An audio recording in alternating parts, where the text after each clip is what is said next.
fans, we are now back at the studio. Stand by for your station announcement. And away we go! Now, I know you'd love to just sit there and keep being not slim, but we got to work a little today, okay? Broadcasting channels of the entire world will be cleared. In every continent, in every land, in all the four corners of the earth, the whole world over. Men and women and children, of every age and race, and nationality, station and color. Men of every language ready now to listen to the same voice. So, is this on? Finally, a way to combine my love of helping people with my love of hurting people. So sit back, pop open a cold bottle of Brazilian mineral water, enjoy some poached salmon with capers, and adjust the satellite, because we have a great show. And there was much rejoicing. Unleash the fury. Unleash the fury! Ladies and gentlemen of the universe, the next voice you hear. Erik Nagel.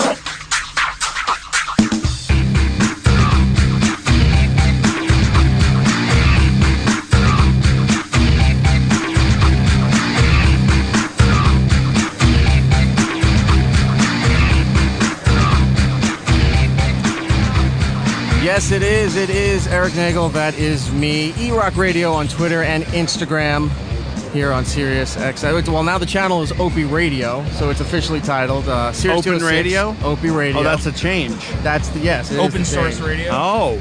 So it's Opie Radio, Sirius 206, XM 103, and I'm Erik Nagel. Joining me is my buddy Gittles. Hey, what's going on, everyone? Gittles is back. If for some reason the fans love you, I don't know why. you don't really do a whole lot. I don't even like me. Gills is an exciting character. What is your Twitter, dude? My Twitter is Gittlebase, GITTLEBASS, and I don't really tweet. And we're on the floor of New York ComicCon 2014 here at the Javits Center in New York City. And we're actually at booth 127, which is the home to Big Kev's Geek Stuff. And also joining us is Big Kev. Yes, sir. Here I am. Hello. My Twitter is BK Geek Stuff. And the website? Is BKGeekstuff.com. There you go. It's been an exciting con so far. Lots been going on. A lot of big panels. The Birdman panel with Michael Keaton and Edward Norton. That's a huge ordeal. Yeah. There was the Tomorrowland panel. Yep. That had George Clooney and Hugh Laurie both show up to it. Yep. And there was an amazing amount of security around that panel. There was an extreme amount of security around that panel. Hugh Laurie was here? Who Hugh Laurie was? Wow. Yes, The house was in the house. Wow. One of the cool things that they did do, though, is every seat had 2 special custom posters made for Big Hero 6. Yep. So if you were at that panel, you got the 2 posters. Wow. It They was were pretty really sweet exciting. posters too. They were like really thick, like nice material. Next week's show is going to be really good for the Comic-Con special because we've got a lot of people. We talked to Bob's Burgers. We talked to everybody from Big Hero 6. We're going to have Constantine, Rick and Morty. Yeah, Lauren Cohan from Walking Dead. Right. Well, that's today. Oh, yeah. We have the Archer panel will be there. And there's just so much going on. That's going to be Gillian next Anderson. week on the show. But for today's show, we have Lauren Cohan from The Walking Dead. She plays Maggie Green. And Gittles was all excited about her being here. Yeah, it's pretty awesome. And Well, who also, wouldn't be? I know. right? She's Like, lovely. gorgeous. And Gillian Very sweet. Anderson will also be joining us today, promoting her new book, A Vision of Fire. And of course, you know, you try not to do it, but you got to end it with a little bit of X-Files. And Hannibal. Yes. And Hannibal, yes. Yep. But I think we talked to her mostly about The Fall, which is an awesome show, and season 2 is coming back. She goes into all of that stuff. What did we see around the con so far today? Just a lot of I don't know. Just lots of Link costumes and just lots of Poison Ivy costumes. Oh, I do want to point out, you know what we saw a lot more this year than in years past? Girls like to use this as an excuse to dress very skimpy and very provocative. Yes. There's costumes that they're not even trying anymore. They're just walking around in lacy see-through underwear and maybe have a headband on. Yep. And that's the it. costume. And they're Iron Man. Right. Yeah, I ironed something. We saw, as we were walking over here, we saw that one girl who was wearing the see-through lace, but it was so far up her ass, it looked like she was wearing nothing. Unbelievable. It looked like there was a shoelace going up her butt. I was like, this is not a costume. Over at Big Kev's Geek Stuff, we're actually working on some new cosplay terms. Yes. The first one that we're using is cosplazy. Yeah. Which is when you have at least 2 articles that have to do with a character on your person. Right. but that's as far as you go. That's just being cosplaysy, is what that is. Oh, 2 buttons. Oh, look, here's Deadpool and the cast of Walking Dead. Or no, you'll have like a Boba Fett helmet on and a Boba Fett T-shirt. Right. That's your cosplay. What if you're wearing that new Iron Maiden mask that they put out, but you've got a Big Bang Theory T-shirt? Doesn't count. It has to be 2 related items, like about a singular character. So like Big Bang Theory and Cosmos would not be a good like cross. I don't believe that would be a good. No, that wouldn't qualify based on the definition that we're using. Like, let's take Erox. Erox has a sort of a shirt on there. It's a mashup shirt of Skeletor and Jack Skellington. So let's say you had like a Skeletor mask ensemble, right? And you had like an orange belt. Yeah. That's just cosplaysy. You're either going to do it all the way or don't do it at all. Right, because Skeletor didn't wear an orange belt. I thought he had an orange belt. No, that was Merman. Oh, Merman. Well, whatever color belt. You know what I'm saying? Yeah. 2 things does not a cosplay make, is what I mean. So you can't dress like Han Solo but wear a Chewbacca mask. Correct. Okay. Correct. With that attitude. That is kind of lazy. That's cosplaysy. That's what that is.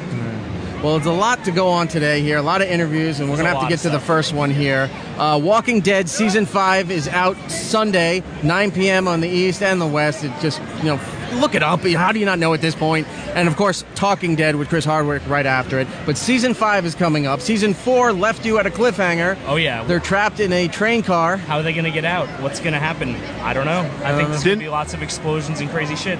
Didn't it end something like, they don't know who they're screwing with? Yeah, they changed the line from they don't know who they're fucking with in the book. Really? To the cable TV, sir? The cable screwing with. So we got to talk to Lauren Cohan, and it's Cohan with an A, not an E. So if you're looking for her on Twitter, it's Lauren Cohan, Cohan. She's actually Irish. It would be Cohan. Right. In Ireland, Cohan. So let's welcome to the show right now, Lauren Cohan, Walking Dead.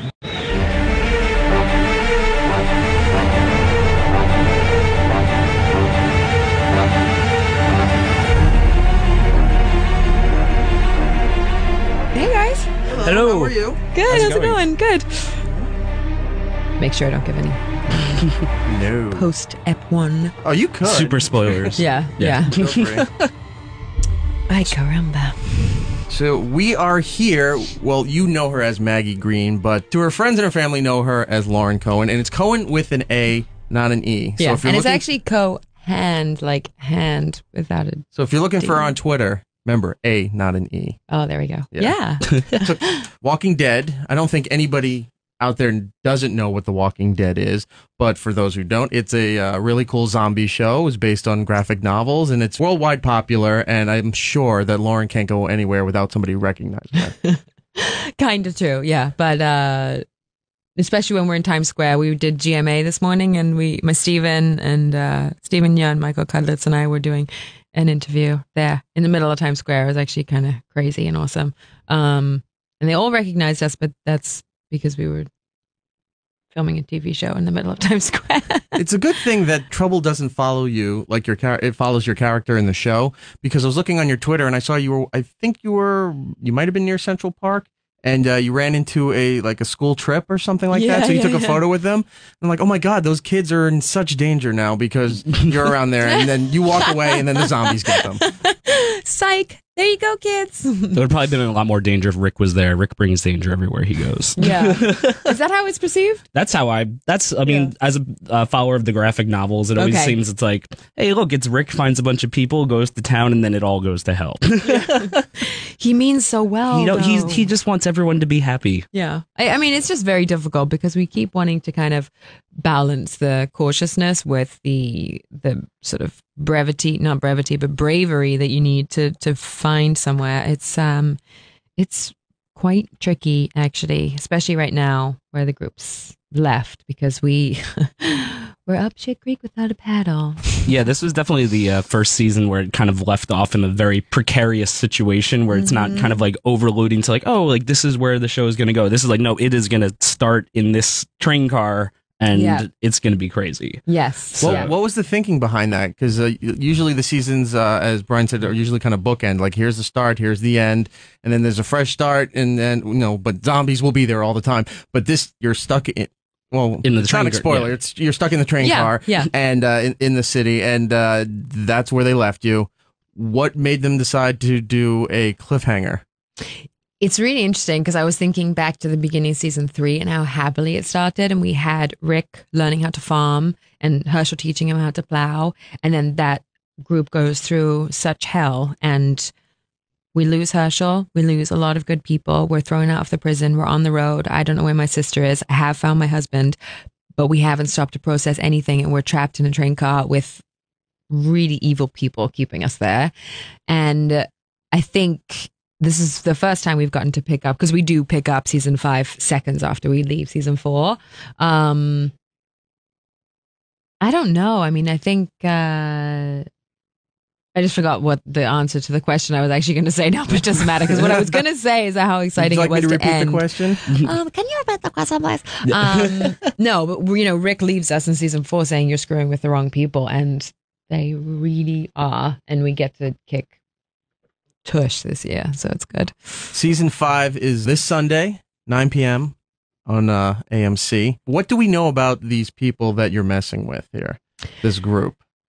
There's not that much I can say about the termites. Okay. But they don't...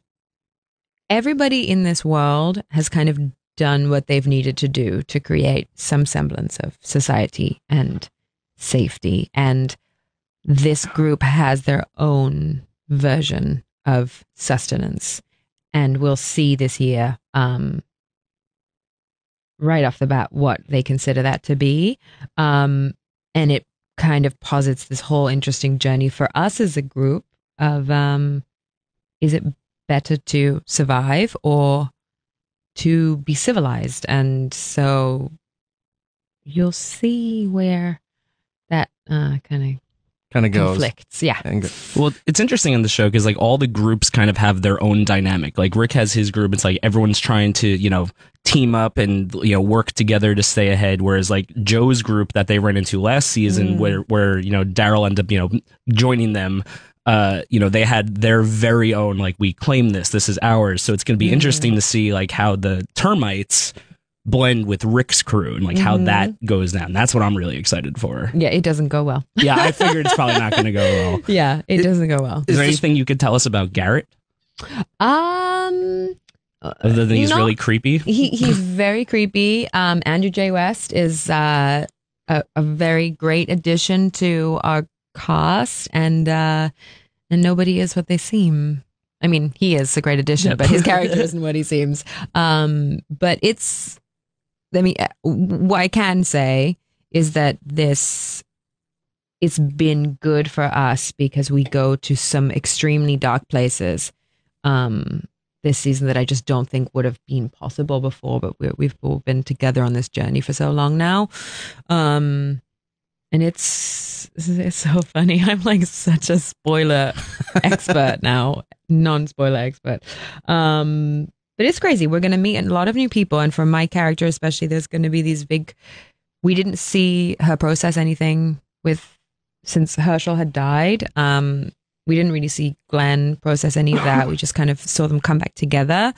But there are people that Maggie will meet this year that will bring up these questions of faith and kind of flash back her to, not actual flashbacks, but flashback her to season 2 and to sort of who she started as. And that's been a really good journey for me. Do you think we see the return of Morgan in this season? Because he kind of comes and goes in the seasons. It's almost as much of a mystery to us as it is to the viewers. I mean, it's somewhat kept under wraps. I don't think it's impossible that he will resurface. Yeah, because there's really no real news about what he's doing and where he goes, and right now the status if he's alive or not. Yeah, so, Morgan is my favorite character. Morgan's pretty great. I mean, it's just this the element of surprise and kind of this. It's like this little spider web. You know what I mean? It goes from one place, and then you just like you're asking when is he going to reappear again? Yeah. His whole episode last season was brilliant. Like his episode was so good. Oh my gosh. It was so great. Yeah, it was crazy. Between that episode and then between The Grove. Yeah. Yeah, these are two of my favorite. I mean, it's funny even knowing, how it goes, and it's like a moth to a flame. You have to go and watch these things again, even though you know it's just going to make you sob your guts out. But it's cathartic. It's cathartic. So, yeah. So I had a question, because you were saying about like how it's like started getting a little darker. Does that have to do with like the change of like Scott Gimple as coming in as the showrunner? Because I've noticed, like, I feel like when he came in, it kind of like took a little darker turn. No, I feel like he's a lot closer to the source material. There was a lot of shots that were like shot for shot. I love like out of the comic book. Like I knew like before the last episode what was going to happen with Rick and those guys just based on the shot of the guy looking in the window. Because I was like, oh, I know what's happening. And it was kind of like my little red wedding, because I didn't read Game of Thrones. I was like, this is going to be great. No one knows what's going to happen. And I don't know. By the way, just to go into Game of Thrones for 1 second, I so carefully avoided spoilers because I was really behind the loop, and then I caught up, and I literally wished I hadn't watched the episode by myself because I was screaming. I was like, how did I never find this out? This is awesome. I'm so terrible. But yeah, with our show, I love that because there was this another frame that I noticed when the virus goes around the prison, and there's this one moment where Glenn is sort of holding his hand up, and I think that's a direct frame from the comic as well. But I forgot what your first part. Oh no, I was just saying, like, is it going to be more than okay, this is what's really cool is that Scott has this, like, by the way, the greatest sense of humor, and you wouldn't know that because this is the show he's running, but the greatest sense of humor, and he has such an interesting way of kind of delivering the philosophy behind this, and like the reason we struggle to maintain civilization or life, and he's gotten to this great place, and I know it's partly by us all being invested in the show and getting to, you know, to go there now, but I love the way he poses these questions and still keeps it in this really just sort of horrific world. You know, it's faithful to the people that love that thrill and excitement, and it's faithful to the human story of it. But yeah, I mean, I think the darkness comes from being more invested in the characters. You know, those episodes disturb me because I know those people, and like that's what Carol had to do. But I only was that invested in what Carol had to do because I've been watching her change for 4 years already. Yeah. And it's like, it's such a crazy journey what she goes through. And then this year what she goes through is even, I mean, it's like I still am constantly, like, I relish in the discovery and in the presentation of our characters to ourselves. You know what I mean? And it's just like, you know, if this person goes here, great, I'll help find the path to it. But that's, you know, these kind of, I don't know if that makes sense, but it makes sense. Season 4 had some amazing moments where there were some shocking deaths that happened. Herschel, obviously. Lizzie, and how do you say her sister's Micah? name? Micah. That's, we were trying to figure out the governor, obviously. And then there's some introduction of some new characters, some that are on the AMC website, which I wasn't sure if we met everybody yet, but like Abraham, Rosita, Eugene. Mm-hmm. You said there's more people that we're going to meet in this season here. Mm. Does this affect your relationship with Glenn, or does this specifically impact where your character is going in the next season? It specifically impacts where both my character goes and where the whole group goes this season. So the introduction of Abraham, Rosita, and Eugene is played by Michael Cudlitz and Josh McDermott and Christian Stratos, are all helping this group go towards a much bigger goal to save humanity, which is this goal of Washington, D.C., where there may or may not be a cure for all of us and for the zombie virus. We don't get there because we're trapped in Terminus right now.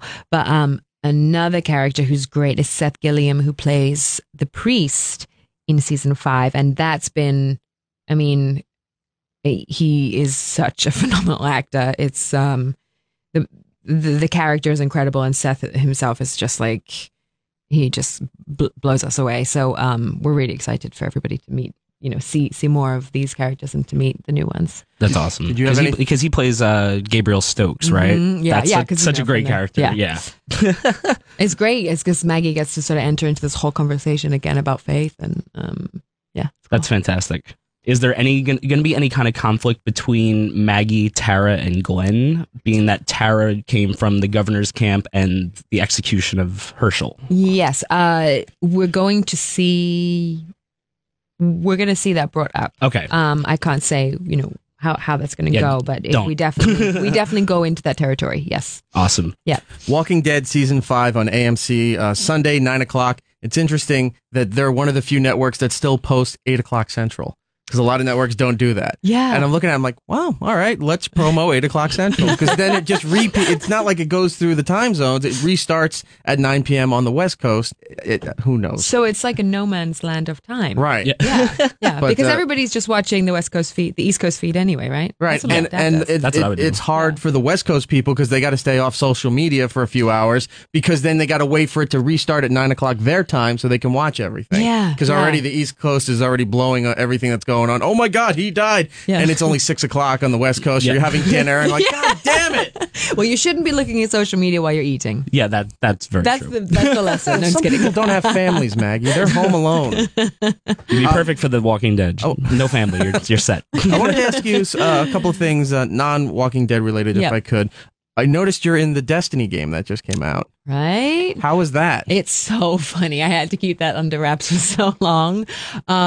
I don't think my little brother knows yet, but his birthday's on Monday. And I got him one of the games, and it's so exciting because I had to keep that under wraps for ages. It was so much fun to do. And then we were shooting a scene the other day, and everyone was like, have you heard about Destiny? I was like, it's out? I did that! It's one thing being on that show where the merchandising is amazing. You all have your figures and action figures and the little Funko things and all that.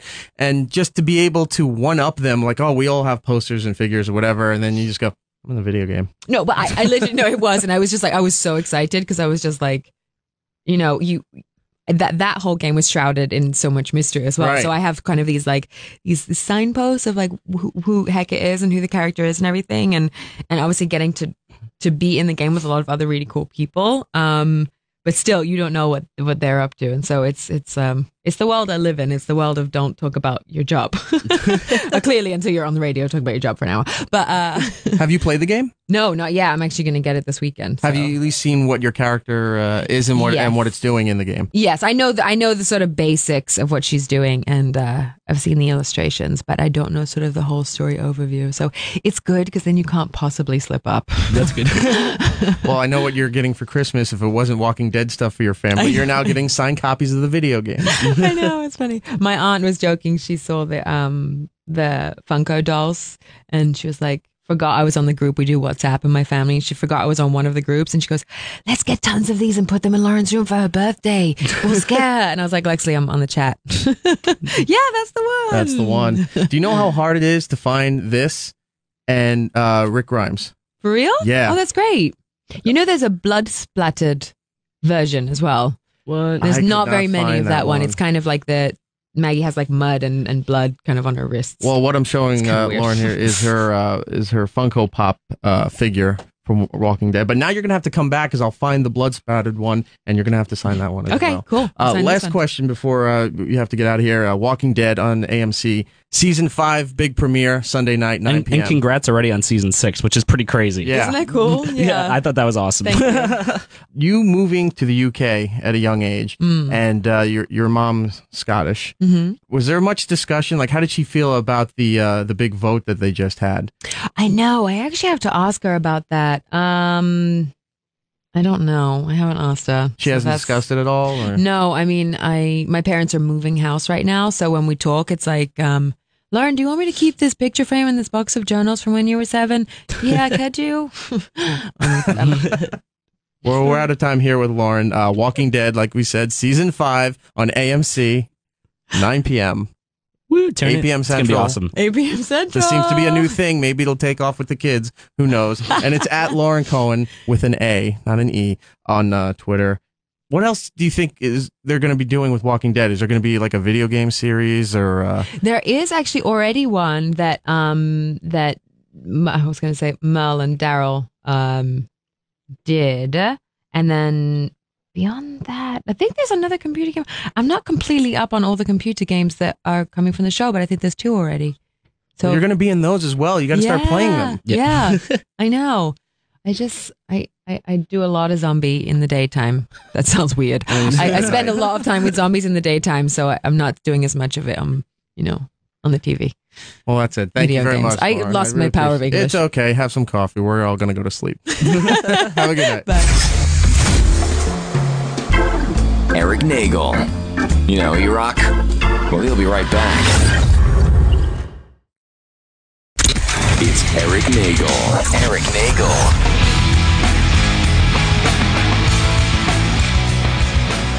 And we're back with It's Erik Nagel here on Sirius XM, Sirius 206, XM 103, the Opie Radio channel. It's not the channel, it's just called Opie Radio. I'm getting used to Radio. it. Just Opie Radio. It's Erik Nagel. Take That some is getting me. used to that. It is. E-Rock Radio on Twitter and Facebook and Instagram. Joined with my friend Gittles, Gittle Bass on Twitter, and Big Kev from Big Kev's Geek Stuff, BK Geek Stuff. BK Geek Stuff is the Twitter. And you can also check us out over at bkgeekstuff.com. And he was nice enough. We are on the floor of New York ComicCon 2014 at the Jacob Javits Center here in New York City. Anything else been going on the floor here that we should make notice of?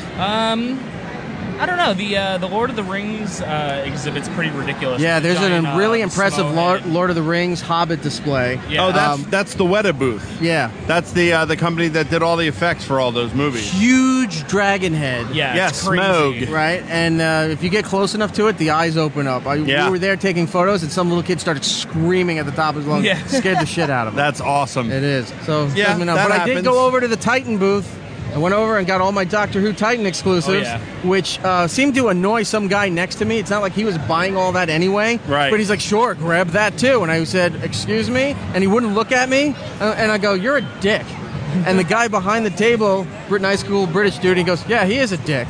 And the guy hadn't even bought anything yet, but he's already screaming at him because I got stacks of Doctor Who stuff. Money talks. It is a little maddening, the impatience and the kind of angriness that exists in some people that are in this environment for too long. We're going to get to Gillian Anderson in just a second, but before we go, what is the big trend this year? Like every year, there's something new, a new series, a new movie, a new comic book, something comes out. What's the big costume trend this year? I don't know that there is a particular single trend in costuming this year. Well, Gittles had said earlier, we started to see a lot of Rick and Morty stuff this year. Yeah, I mean, Rick and Morty stuff, there's a lot of that. Is that an entire overview or like an entire trend? I couldn't really tell you if that were the case or not. Yeah, I couldn't tell that. I've seen a lot of it, I've seen so much of everything. Like, really, and even, I'd say there's a lot of obscure characters that people are starting to do. That kind of thing. It really is a full range as far as cosplay goes. It seems like there's a lot of video games. I've seen a lot of Bob's Burgers, a lot of Adventure Time. I'll tell you what there is a lot of podcasters and bloggers that think they're real radio people that are just pissing me off. Yeah, What are you talking about? Yeah, well. We'll get into that another time about the press junkets. But for now, we're going to talk to Gillian Anderson about her brand new book, A Vision of Fire. Here it is.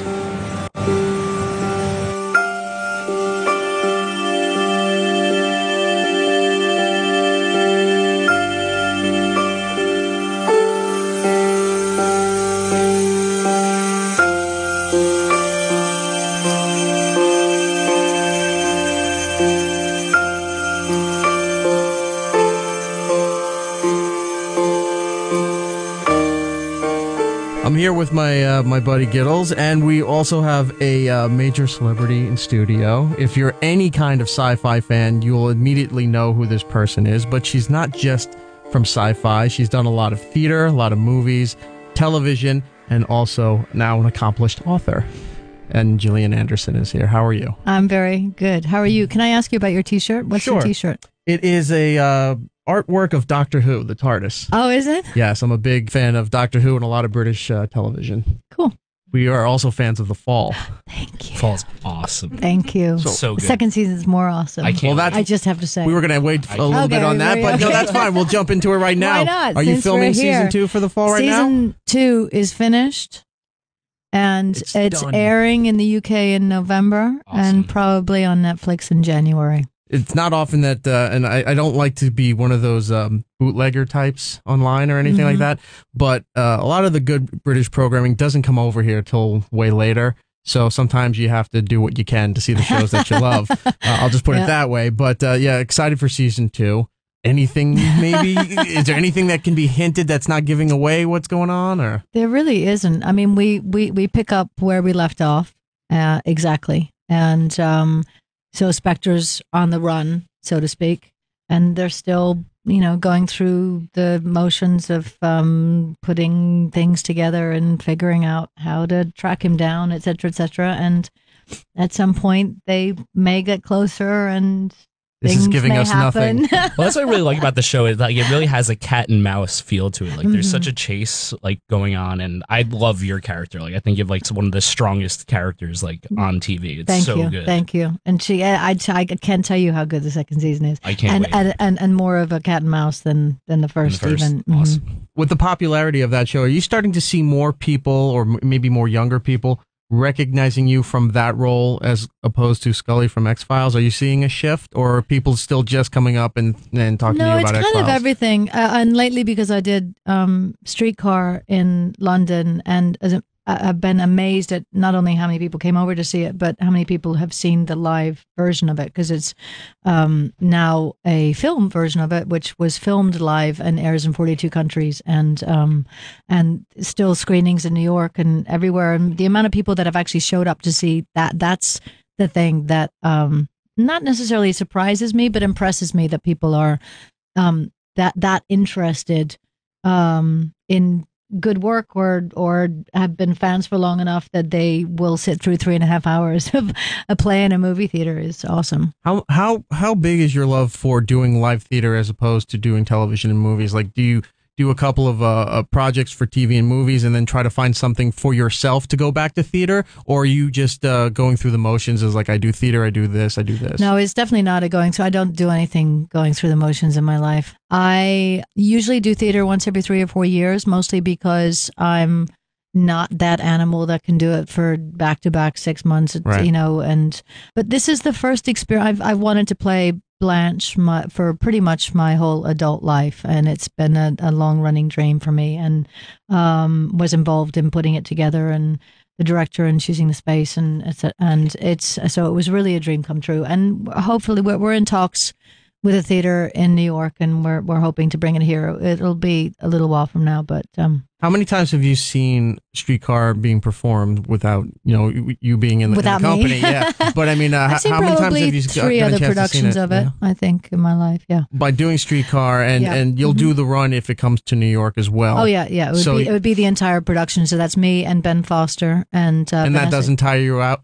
That doesn't tire you out from doing it in London all this time and then coming to New York and doing it again. It was an extraordinary experience. It was the production on the whole. It's a small production, revolving stage in the round, very violent, very extreme, 3.5 hours, and it was cathartic. From the second it started, and by the end, I mean, Blanche goes mad through the course of the play. But at the end, I got everything out. I got to get all my everything out, my craziness, my aggressions, my tears out by the end of the play, and it was really cathartic. It's an extraordinary experience. With doing theater, and like you said, you just finished up season 2 of The Fall there. When do you schedule theater time in for yourself? Is it between jobs, or do you work the other jobs around your theater time? Usually after I have been away from theater for about 3 years, I start to get the itch for it again and start to make plans and decide what I want to do next. Streetcar was something that as I said, I wanted to do since I was a kid. So I've been actively pursuing it with various producers, various theaters, checking with the Tennessee Williams estate to find out when the rights are available. I've been doing that for years. And so I also started to realize that I was kind of aging myself out of being able to play her, because the estate is very picky about what the ceiling is for age for her, for Blanche. And I knew that if I didn't hurry up and do it soon, that then at some point they might shut the door on me. So this is more of a passion project for Completely, you. yeah. What did you think of the Simpsons episode when they did it? The Simpsons did Streetcar Named Desire. They did? It was like in their early years, like third or fourth season. No way. I didn't know that, It's but I really will funny. track it down. Yeah. I Ned will Flanders track that plays down. Stanley, and Really? and Marge is Blanche. That's hilarious. I will definitely track that down. All right. Well, you haven't seen that, but have I you at haven't least seen seen the that. episode you were in? Yes, I've seen the episode. with the X-Files there. Yes, I've seen. What was that what was episode. doing that like? I mean, it's just voiceover work, Well, but that's what's the thing. experience I mean, of that? that's the thing. I mean, at the time, we had a script. We went in. We stood in a gray room. with no windows, said the lines, and left. And then 6 months later, I don't know whether it still takes them that long to put together an episode, but then you watched it when it came out. It took them 6 months to literally do each episode, and so 6 months later, it saw the light of day, and then I saw it. But it wasn't, it's not like it's not like I was in a room with Bart. Yeah, and that would be nice. So you weren't even reacting with the other voice actors. I wasn't even. No, they just not said, at all. Here's your copy. Yeah. We'll mix it in at the end. Yeah, and that normally happens. It normally happens that way. That you just do it as it's a solitary experience. I did the audiobook for this. There's other projects I want to talk to you about, but let's get to the one. Okay. The reason why you're here is your book, A Vision of Fire. It's out everywhere, Amazon and other places that books and are actual sold. bookstores. I know. Yes. Actual real-life bookstores. I don't know how many bookstores Barnes are left. and Noble. Actual books are so much better than those ebooks. I don't know how many bookstores are left. I know you live over in London there, but around here, I think there's Barnes and Nobles, and that's about it. So if you can find a store, well, you can find it at Barnes and Noble. I'll tell you that much. And Barnes and Noble online. Going back into the world of sci-fi with this book here, and drama, and a lot of family storyline in this book here. Where did this idea come from? Because you've been so detached from sci-fi for a while. What made you think to dive right back into it again? Well, I haven't really been away from it that much. I did a film a couple years ago called I'll Follow You Down, which is has an element of time travel in it with Haley Osment and Rufus Sewell, and there's an element of Hannibal that is sci-fi in a way. One hopes, one hopes that what you're seeing is fiction. So I haven't been that far away from it. And I did a film called Robot Overlords, which comes out at the beginning of next year, I think, which is about robots taking over the earth. That sounds awesome. So not that's always fun. Not entirely that far away from it. But to get back to your question, I was introduced to my co-writer, Jeff Rovin, through a mutual friend who had a brilliant idea of the two of us coming together to maybe create something together.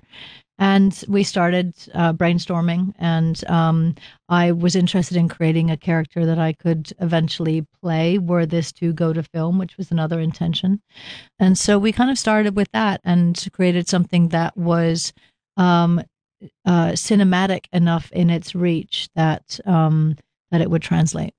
I was just going to ask, and you sort of answered it already about Caitlin O'Hara. A lot of times these characters are based on somebody that the author knows and embellishes and whatnot. But you're in the unique position, being an actor and writing, that you wrote the part for yourself in the story there. Was this from the get-go that you're like, I want to play this character and that's how I'm going to build this story? Or did it eventually evolve into that and go, I think I could do this? Well, it was a business decision of, if I'm going to get involved in this, I would like to create a character, one that I would like to read, one that I haven't necessarily seen in the genre of science fiction before. She's not your typical science fiction heroine, so to speak. Well, she's a child psychologist. Psychiatrist, sorry. A psychiatrist, but she's also, she's a stable mom. And a struggling mom. Struggling, but she has a stable home life. She's very successful at what she does. I mean, she doesn't struggle financially. She doesn't struggle in her relationship with her son.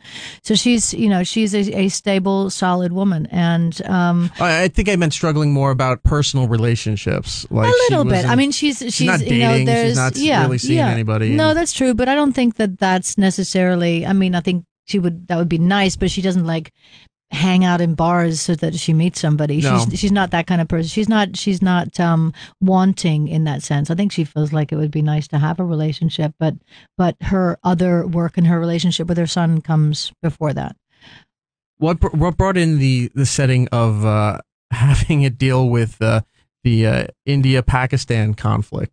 Because usually you don't see sci-fi in the sense of war. It usually means some kind of alien thing or government mind control, things like that. But to have it set on a real life situation where a war will escalate, and really quickly based on all of this, to put it in a realistic setting but still be sort of fantasy. Yeah, well, I mean that there's a lot in this book. Even though it is science fiction, there is a lot that is real in it. There are real life events that are taking place in Haiti, in Iran, real life situations, and the situation that's happening right now, which has just recently escalated again in Kashmir between Pakistan and India, is real. And these are two nuclear nations, and it's an underreported issue, but it's not a small thing. Do you follow that story in real life at all about what goes on with India and Pakistan? Have been following it more since we started writing about it. There's an interesting piece. Are you familiar with Vice at all? It's an alternative, news outlet here in the United States. They did a great piece. It aired on HBO here in the United States, being at the border from India and Pakistan with the changing of the guard and how like once a year they open up the borders and do an exchange of like, hello, I recognize you. They shut the borders down, and if you even go near it, they kill you. Like there's a whole ceremony. Yeah. There's dress, there's garb, there's a performance, and it's insane because it's a very interesting ceremony. There's lots of high stepping and kicks, and it's actually kind of funny to watch. It sounds like Buckingham Palace, right? Yeah, exactly. It's really ridiculous, except it's not. Yeah. Also, in the story here, there's a character that has. I don't know if it's a possession, but they start speaking in tongues and images going through their head, and it's sort of becoming an outbreak throughout the world where other people are experiencing these symptoms here. Well, Caitlin is brought to the attention of a young girl who is the daughter of the Indian ambassador to the UN, and he's walking his daughter to school one day, and there is an assassination attempt on his life, and Monique, his daughter, witnesses it, and at that point. Starts to exhibit some very, very strange behavior. And Caitlin is brought in by a mutual friend who's an interpreter at the UN for the Indian ambassador to observe Monique discreetly because of what's going on in the region. Anything that is unsettling at home could potentially be used as an excuse to end talks or at least set them off on the wrong track. So there is the tension of that scenario as well. The fact that the work that Caitlin is doing and the fact that his daughter is sick is adding to the situation. Does religion play a big part in your life? I wouldn't say religion does. Or faith, maybe. Faith, certain spirituality, yes. There are discussions about religions and spiritual aspects and metaphysics, etc. throughout the book. But the whole talking in tongues thing. Well, the talking in tongues thing is more to do with what we come to learn. What Caitlin discovers is that there is an ancient civilization that is having impact in the present, and why the kids who are experiencing trauma in real time now in 2014 are being affected by the civilization in the past because of a trauma that they experienced.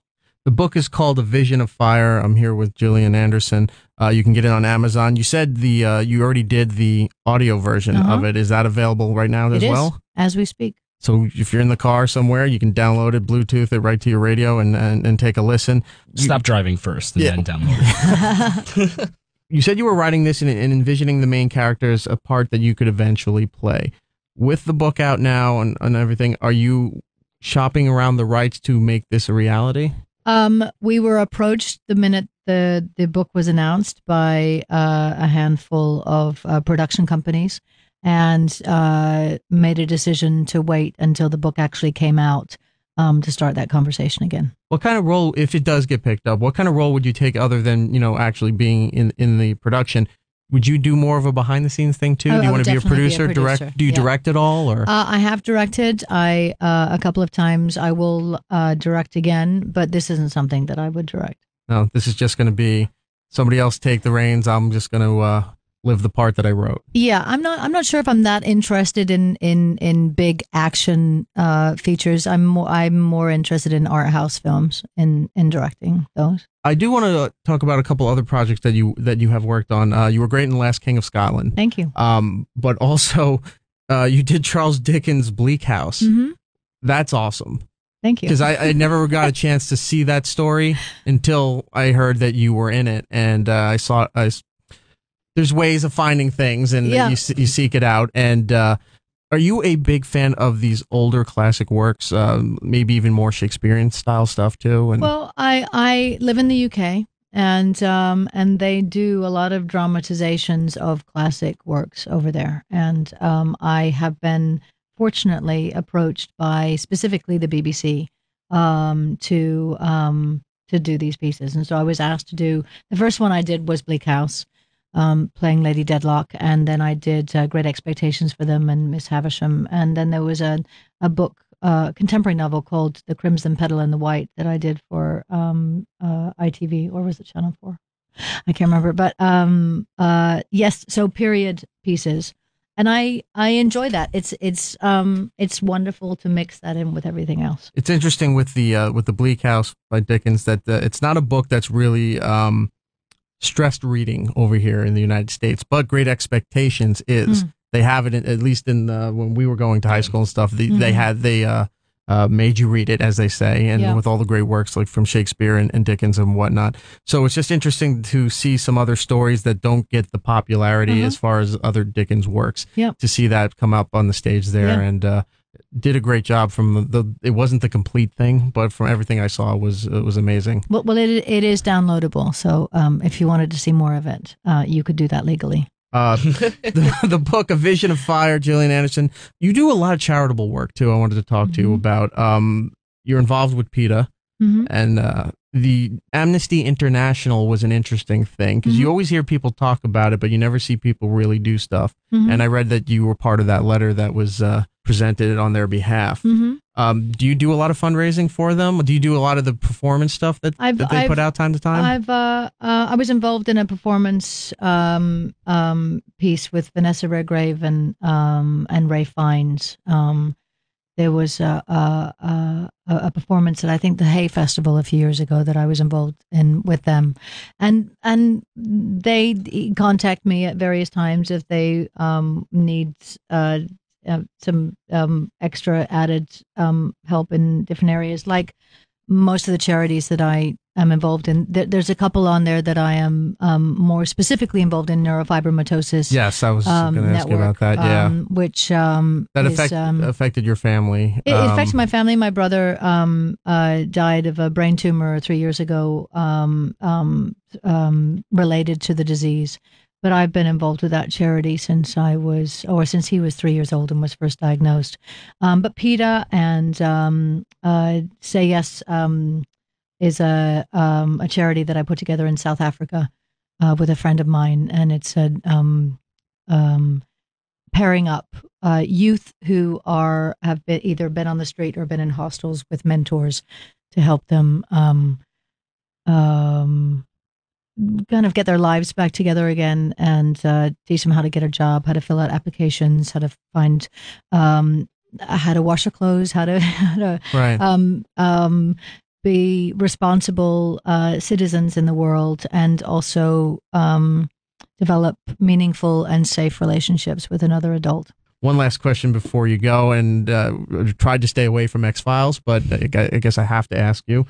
Are you completely done with the series? Is there something maybe that's in the works? A musical? Further down the line? A musical? A book on tape? There is something percolating.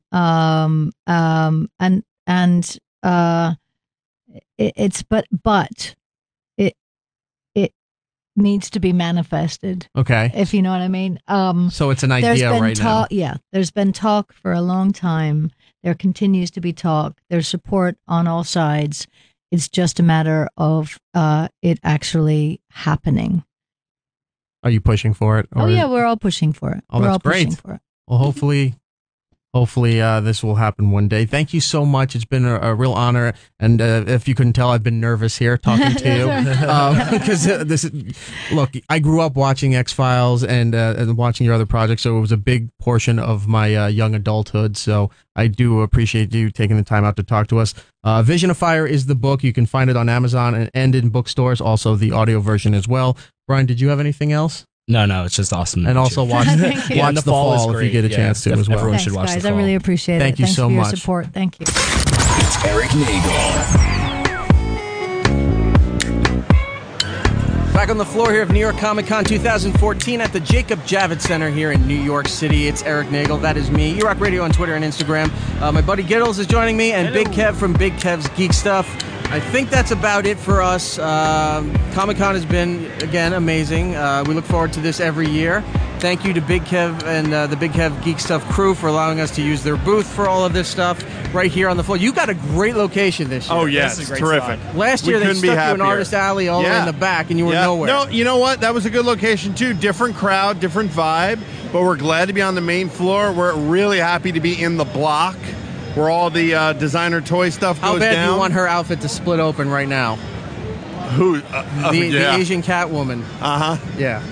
Wow. Oh anyway, my. that was distracting, and the people on the radio don't know what I'm talking about. Anyway, so... and apparently, there's a lot of guys dressed as Batman, by the way, who did not heed the line from Dark Knight, which was, what makes you better than us? I'm not wearing hockey pads. A lot of guys not getting the point there. Well, we'll go out with that. BKGeekStuff.com, BK Geek Stuff on Twitter. Yes, sir. And check out the podcast, Big Kev Geek Stuff. Thank you, Subscribe sir. on iTunes. Gittles, thank you for filling in this week. Yeah, totally. It's fun, Gittleface man. on Twitter. And Instagram. We're going to leave you now from the floor of New York Comic Con 2014. Blank Man! That Blank Man was amazing. Did you see him? No. Oh, it was great.